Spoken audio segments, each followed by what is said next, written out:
Assalamu alaikum and good afternoon to the viewers of P News. This is your host Shahid once again. We are here to discuss an important point which is happening in Kashmir today. And not just in Kashmir, the whole subcontinent is undergoing a concern. A threat of coming war is there.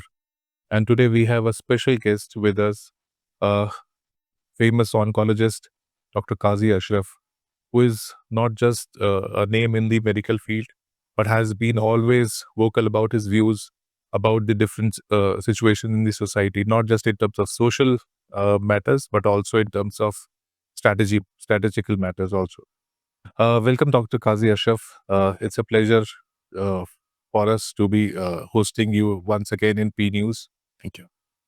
Coming directly to the point, Dr. Saab, we are seeing that after the uh, Pahalgam attack, in which 28 precious lives were lost, and there was a major outburst, not just in Kashmir but all over the country. We are uh, we are under a threat of a war Right. between India and Pakistan. Right. Though some people are saying the threat of war is slightly decreasing, but still, most of the people are still thinking about that what will happen next. So I would like to start from this point that what do you think? Uh, how do you assess the situation now, and what do you feel that what India is doing, what Pakistan is doing, and what Kashmiris are feeling? Thank you for the question. First, I would like to say that whatever happened in Pahalgam, that's a very sad thing. Shouldn't have happened.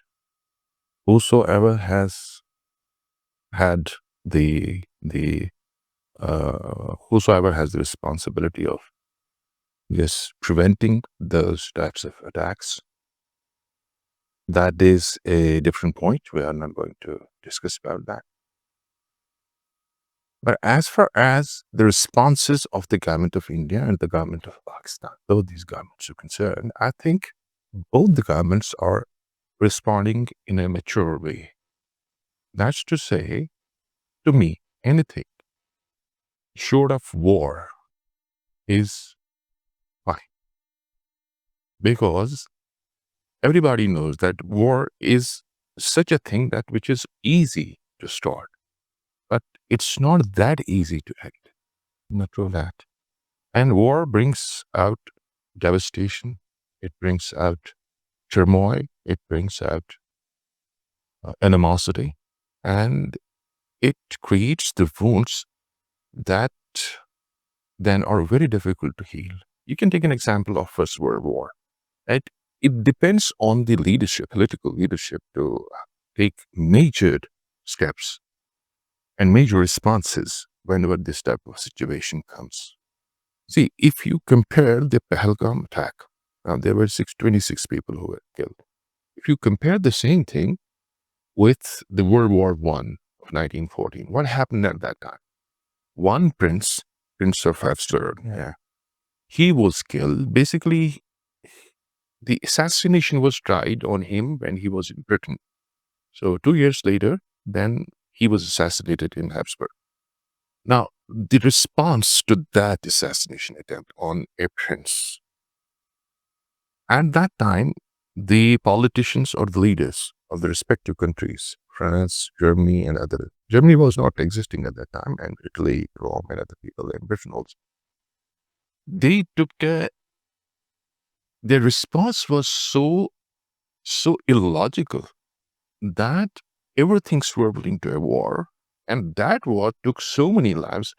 Had not the Spanish flu happened by 1990, which killed about 20 million people, that war would have been difficult to stop. That war was stopped, and it was partly because of the Spanish flu and partly because of the warring conveyors who had lost so many lives and who had gone into devastation. But it did not stop there completely. It led to the origin and the position of the Second World War. So what I mean to say is, it's very difficult then to stop the wars. Now here, the government of India, as well as the government of Pakistan, I think they are taking very measured and mature steps. For example, India responded by putting the Indus Water Treaty into abeyance. That's a very good step.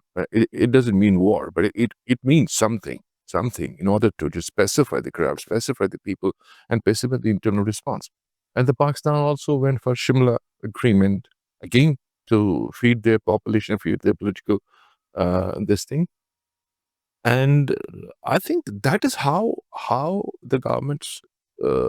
I hope they will engage themselves and engage with the people of both countries in such manner. But Dr. Saab, Not going outrightly for war. Yeah. I see that war is not going to happen because there are geopolitical reasons for that not to happen. But Dr. Saab, don't you think that the public pressure is too much, especially in India? There was a lot of pressure during the attack on army personnel back in 2019 also, which happened in Pulwama. And now the Indian public is expecting a war. They are expecting nothing less than a war. And I'll say to an extent, the ruling party has created that kind of enrage also. And would it be that easy to stop the war for the Indian government after creating a kind of a atmosphere for war? You see, who is not enraged by the incident? Who is not? Everybody is enraged. Everybody's blood is boiling. Let me say it plainly, right? Whether it is Hindu or it is Muslim, whosoever just thinks about the Pahalgam attack, his or her blood boils. That is there, right? And yes, people, this is the crowds go like the crowd psychology, right? They follow the crowd psychology. But then there are leaders. Leaders are meant for just steering the people and the crowds and the countries in a direction which does not lead to devastation. You see, there is a geopolitical reason for both countries not to get involved in a full-fledged war. That is, both countries are nuclear. That's one aspect of the story. Then there is another aspect. Now, if you come across a book written by Robert Kaplan, The Range of Geography, you will find that this is not this thing is only a tip of the iceberg. The things which happen geopolitically are totally different, right? What we see is not the reality actually. So the reality lies somewhere else. You have to calculate many things before going to the war. If you go to the war just like in a hush, you are going to land in trouble. Now, you look at the recent examples of Kuwait war, right, followed by the Iraq war, and now Ukraine war, right? It's easy. Now, Putin had thought that he's going to do away with the war within 2 weeks or 3 weeks, but it doesn't happen like that. It doesn't happen like that. So, Israel and Palestine war, although Palestine is not a country, and here you're trying to wage a war against a country, a sovereign country with a nuclear facility and nuclear armamentarium and other countries backing this country. No, the Chinese have clearly said on their programs, That they are going to support. They are going to support Pakistan come what may. So this is now a triangular conflict. But major mainstream media is saying that basically India is buying time to start the war. So they are preparing and they have asked the army to choose the right time. Yeah. So do you think that there will be any possibility? You are saying that there is no possibility, but maybe. I'm saying there is no possibility of an outright war. Okay. But there is always a possibility for a strategic war.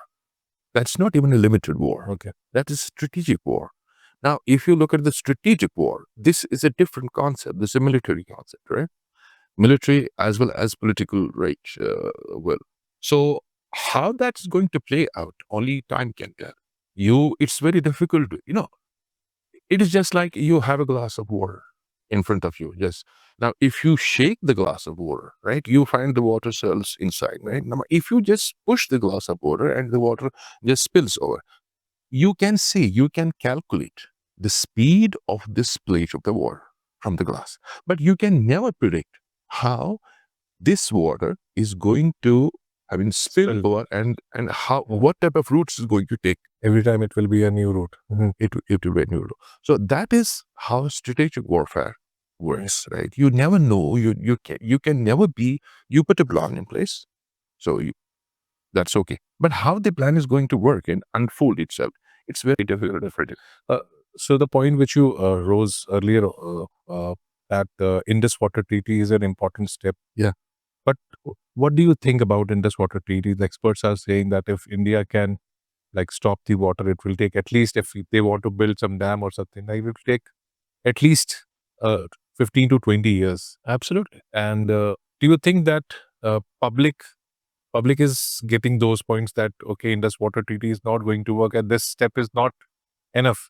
So do you think the public will be pacified this in this water treaty? You see, politicians very well. And the first is, will the Indus Water Treaty, like by stopping that, can India take an immediate action against Pakistan, or it will take a time? See, we have to see it in a different. See, politicians are not, they are smart people. You have to just understand. Yeah. Now, it's not that by putting the Indus Water Treaty into abeyance, you are just stopping the waters of Indus, right? And just constructing the dams and just constructing the channels and just taking the water away and just making a new route for the water. That will take obviously 20 to 50 years. Actually, it's not that. It's the impact factor.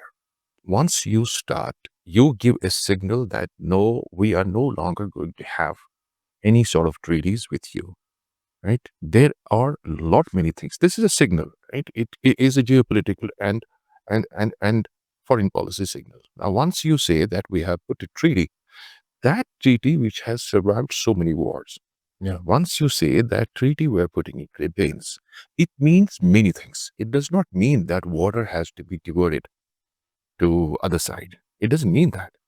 You can read it that way, but it doesn't mean that. It means a foreign policy signature. In which way or the other way? That means your trade comes under pressure. Your foreign exchange comes under pressure. Your negotiating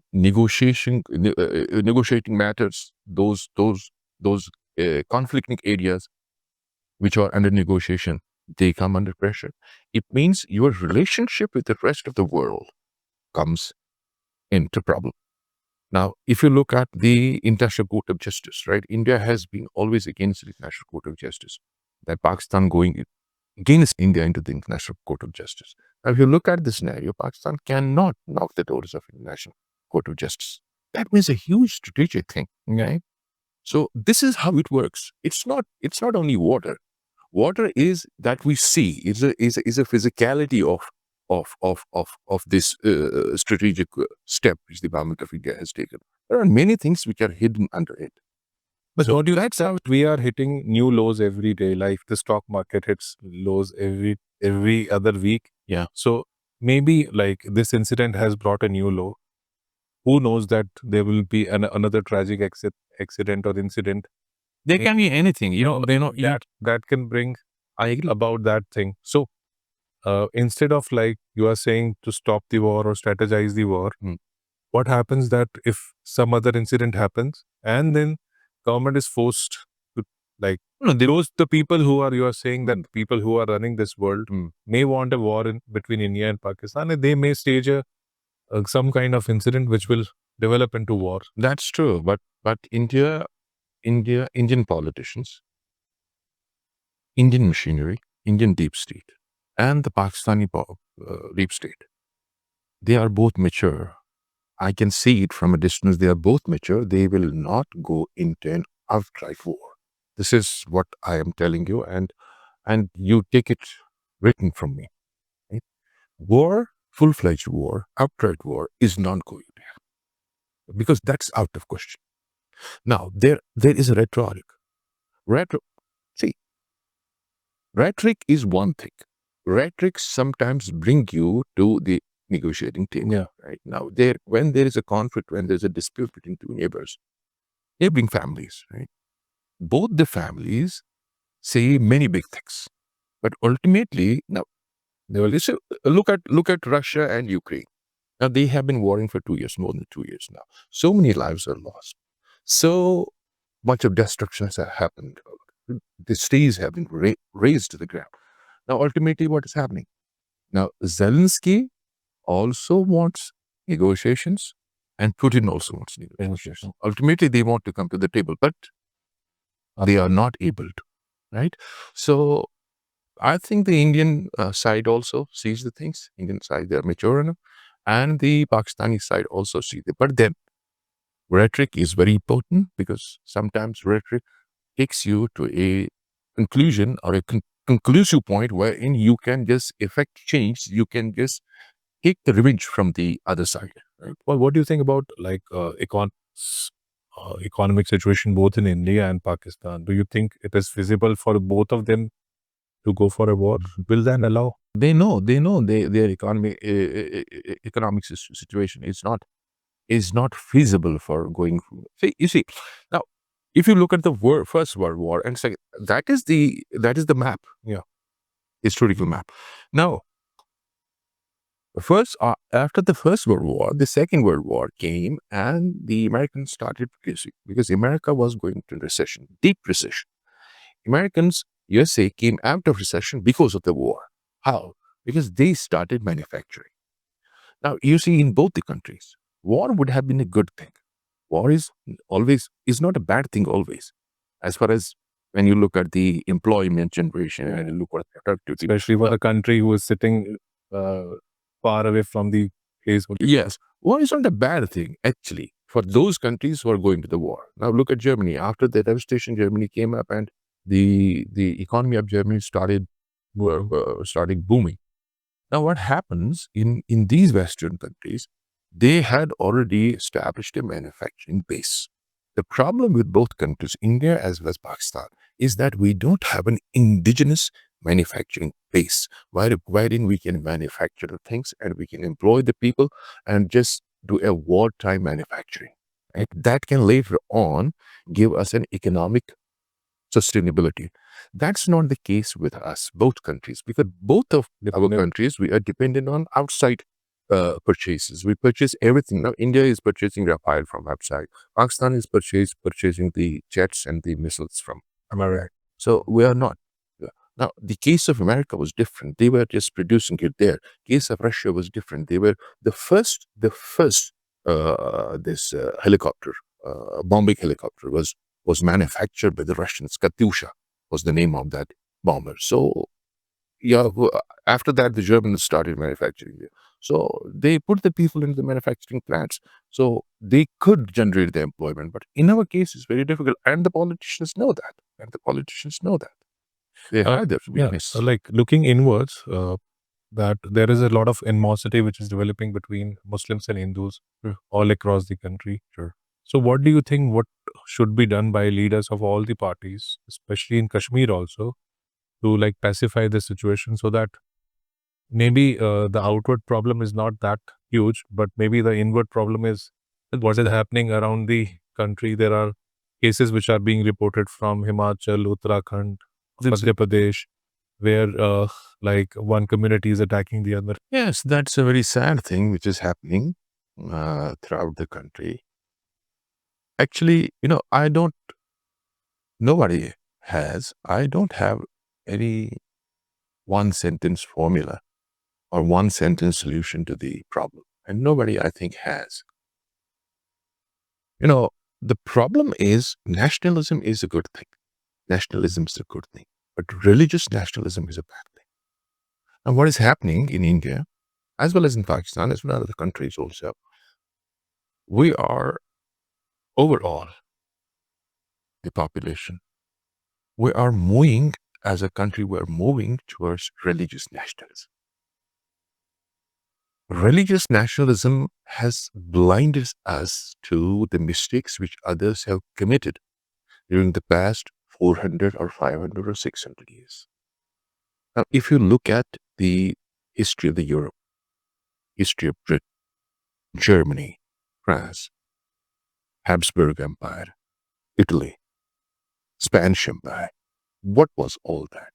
That was basically religious nationalism getting charged to the highest temperature. And That made Europe suffer a lot.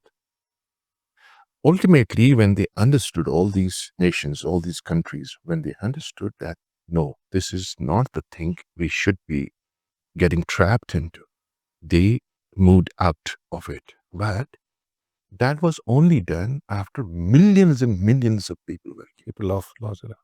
In fact, what you are saying, that India was an example, that India adopted the inclusive nationalism much before the Europe. Yes. And I think the soul of Vasudev Kutumbakam was there. The whole world is a family. It was always So, and Europe was kind of an exclusive nationalism where they treated others as bad.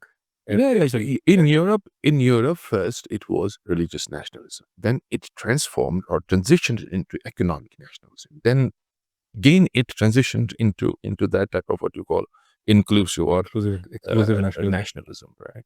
So India took the lead from France, because France is a secular country wherein religion has been separated from the, though it's not that religion has been banned or religion has been, taken absolutely out of the control of the government. No, that's not the case. If you look closely at the French pattern of governance, you find that India and French system of governance is almost yes equal. Uh, Now, what I was trying to tell you is, So, do you think, like many say, that we are moving towards a German formula? yeah, no, not German formula. We are just repeating the mistakes that the Europeans committed on their people. We are repeating those mistakes. We are not trying to learn from those mistakes. We are trying to do mistakes ourselves and then learn out of those mistakes. And there will be a time we will repent. As a nation, we will repent that we did all these mistakes without paying attention to the history. What is history? History is a philosophy. It's not only the list and the what do you call, the number and other things of what has happened, events and happenings in the past. No, history is a philosophy. From history, you learn. History is just like biology. You learn from history, and then you implement that in devising the future planning. Now, what we are doing right now in India, unfortunately, is that we are forgetting about the history. We are not learning from the history. We are repeating the history of other people again, and we are doing that experiment on ourselves, which is basically a failed experiment. You look at theocracies like Muslim theocracies, Islamic theocracies, they've all failed. You look at these Christian theocracies, they've all failed in the past. Now, if we go back into the religious nationalistic type of a thing, right? If we don't say but act in that way, so that's a very bad thing which can happen to a nation. So I think that we have to pay a price, and this will just extract the price from us. But you cannot help it. Violence is basically the law of nature. Peace is an aberration. If you look at if you look at the biological world, which I have read, my reading goes that violence is the law. Even Machiavelli in his book Prince has said that a good war is required for a long-term peace. Absolutely. So that's how he has just explained all these things. But if you look at the biological world, you come to the conclusion that violence is the law of nature, not the peace. Peace is actually an aberration. Peace comes, it remains for some time. So India had peace. You can say that for peace remains at the most for 50 years, maximum.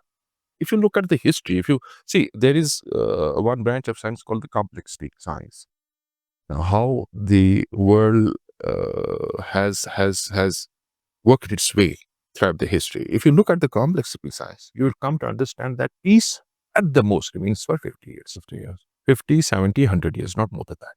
After that, you have again that the cycle of violence, and cycle of violence may remain depending on different factors, geological factors, geographic factors, political factors, social factors.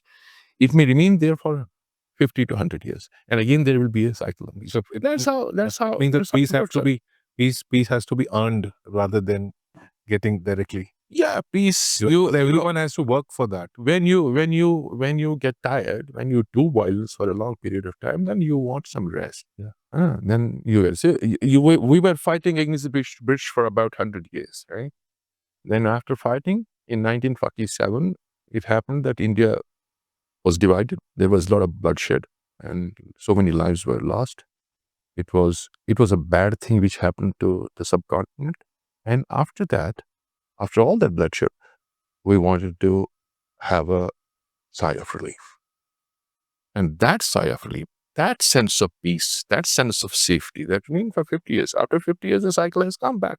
So again, it will remain. What do you think about Kashmir, which is going like under a cycle of violence from almost like 30 years, though we have some years of peace? Yeah. So what do you feel like what Kashmiris should do? There has been a lot of accusations on people of Kashmir that they have been supportive to the Pakistani ideology and other things.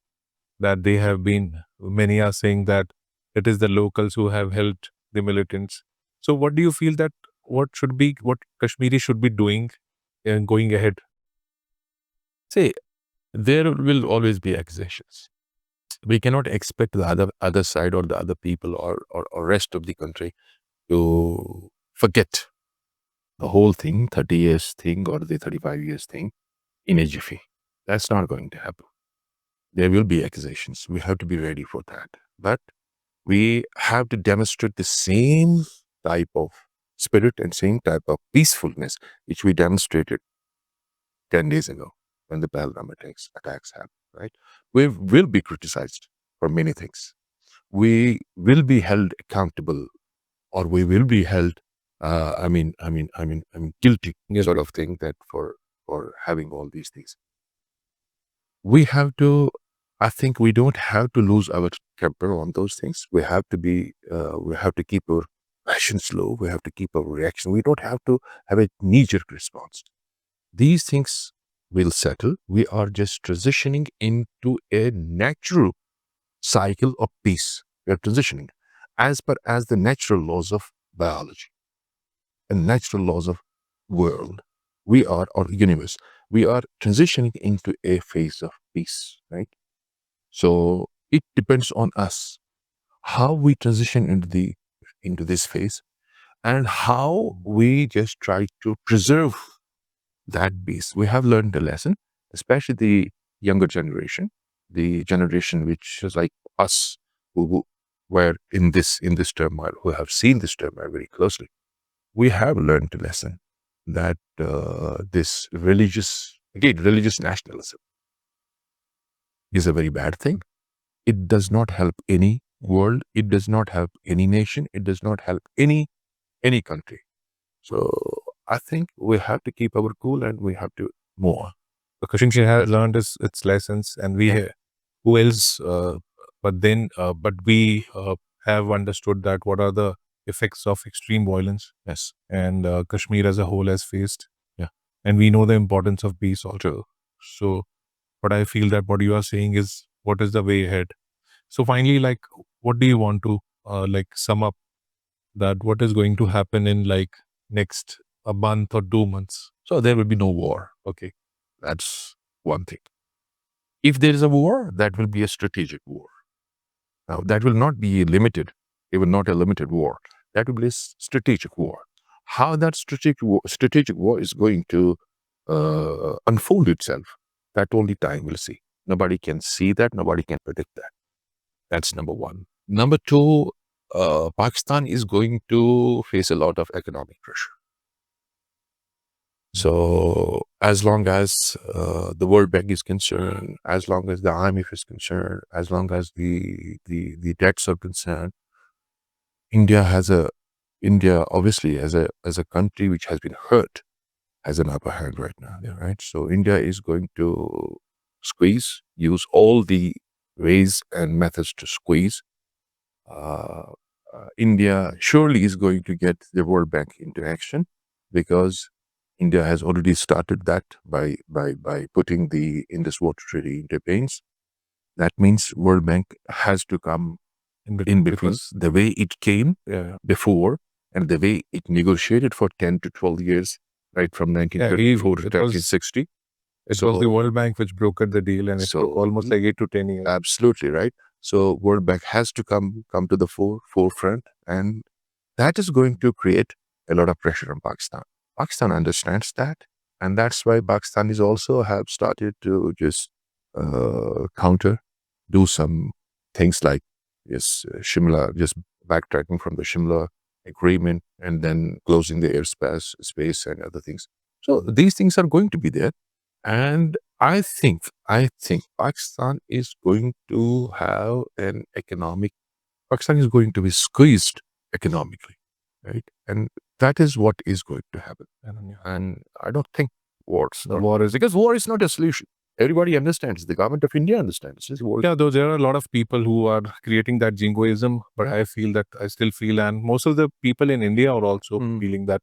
By the way, I see here. I forgot to tell you. It reminds me one of the British politicians who said that it's not feasible to say that we will eliminate violence. The best way to put it is that our goal should be to get the violence the minimum acceptable level. That is how things should work, right? It's not easy to eliminate violence. It's not easy to just bring peace. It's not easy to do the things the most perfect way. That's utopia. Yeah. Right? So what we must strive is to bring bring the things to the acceptable level, lowest acceptable levels. That's what should be our goal, and that is, I think, the government of India is understanding, and the Pakistanis are also, leadership is also understanding. That's what's up. Like being you being a oncologist, so I feel that we could create a kind of a similar situation between cancer and war. Absolutely. So you have to bring the cancer at the lowest level. Yeah. You cannot eliminate it, You cannot, but you just have to keep in control. absolutely. So it was a wonderful talk with Dr. Qazi Ashraf. And one crux which has come out of it is that fools learn from their mistakes and wise learn from others. So I hope that all the people in subcontinent learn the mistakes, learn from others' mistakes. People who have done, we have seen wars in 1914, 1945, World War, and many other things, Hiroshima, Nagasaki. We have seen the destruction of war. So I feel that it's a time that people uh, across the border, in the country, in Kashmir, uh, people who are uh, enraging or creating problems in terms of religious hatred should also learn that this will not take to any good thing, and peace is what has to be earned. And that's what the message which the Dr. Saab is giving to all of us. And I feel that is what all of us should take with good spirits. So it was wonderful talking to you, Dr. Qazi Ashraf. Yeah. So I hope that we'll be talking again someday. So thank you very much, and to the viewers of all the viewers of P News who have been a loyal supporters of this channel. So it's wonderful to be on P News once again. Thank you very much. Hope to see you again.